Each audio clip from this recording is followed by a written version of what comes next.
নমস্কার বন্ধুরা, আজ আমি বানাবো ডিমের অমলেট কারি। ডিম নিয়ে নিয়েছি, এক একটা করে ফাটিয়ে এখানে আমি ডিমের অমলেট কারি করবো।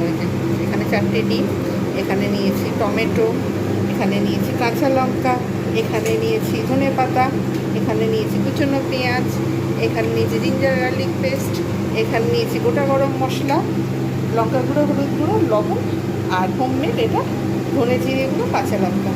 একটা করে ডিম ফাটিয়ে লবণ হলুদ মাখিয়ে অমলেটটা তৈরি করে নিই। প্রথম আমাদের সর্ষের তেল দিয়ে দিয়েছি,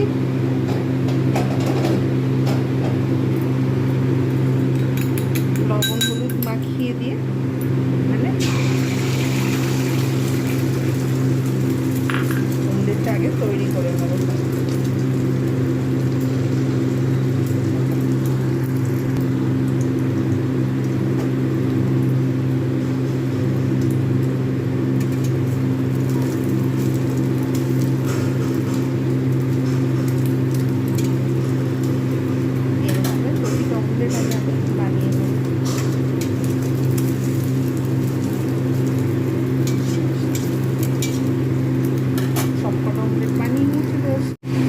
ভেজে ফেলেছি। এইবার আমি সর্ষের তেল দিয়েছি, ওটা গরম মশলা দিয়ে দিলাম। এর মধ্যে পরবর্তী স্টেপ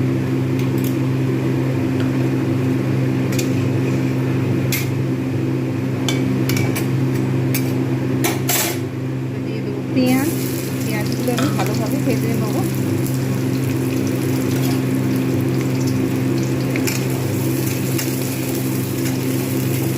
যতক্ষণ পর্যন্ত না ভালোভাবে ভাজা হচ্ছে আমাকে ভেজে যেতে হবে। পেঁয়াজগুলো আমি ভালোভাবে এখানে ভেজে নিয়েছি। এইবার এখানে দেবো জিঞ্জার গার্লিক পেস্ট, একটু এতে জল দিয়ে দেবো যাতে না মশলাটা পুড়ে যায়, তার জন্য আঁচটা কমিয়ে রেখে দেবো।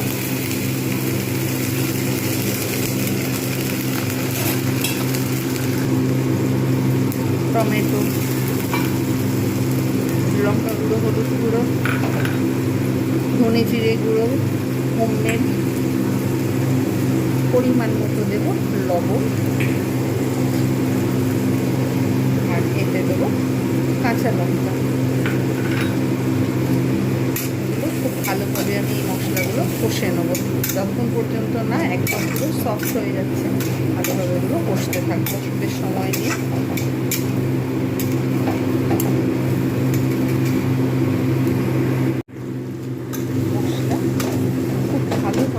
কষিয়ে নিয়েছি, একদম সমস্ত মশলা একদম পুরো মেল্ট হয়ে গেছে, তেল ছাড়তে শুরু করে দিয়েছি। কত সুন্দরভাবে কষানো হয়ে গেছে। এইবার আমি এর মধ্যে দিয়ে দেবো পরিমাণ মতো জল।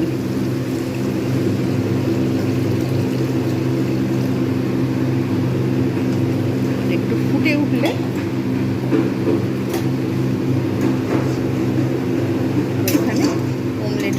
দিয়ে দেবো। টক টক করে ফুটতে শুরু করেছি। এবারে আমি অমলেটগুলো দিয়ে দেবো।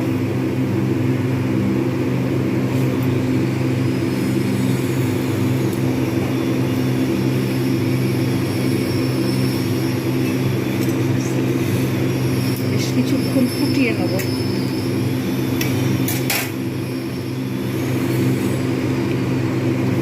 ফুটিয়ে নিয়েছি।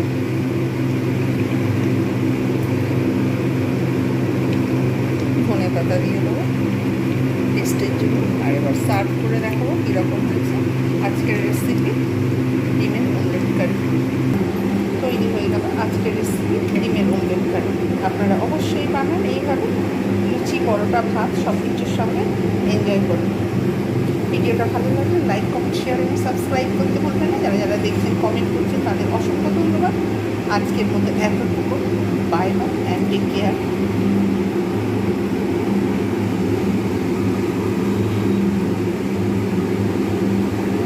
দেখো বন্ধুরা, কত বৃষ্টি হয়েছে, দেখো সুন্দর। এখানে একটা নয়নতারা ফুল ফুটেছে আমার কাছেতে। এই যে এইখানে, এই যে এইখানে একটা নয়নতারা ফুল ফুটেছে।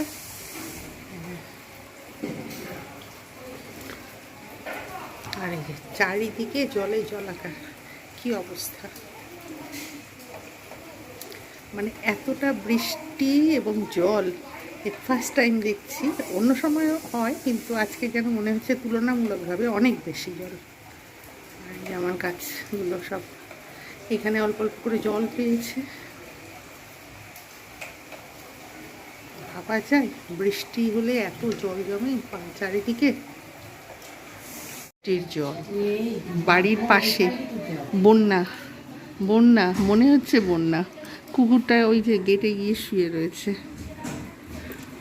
মনে হচ্ছে যেন বন্যা হয়ে গেছে। এই রে, কারোর একদিন ছবি উঠে পড়েছে। বৃষ্টির জন্য কুকুর উঠেছে।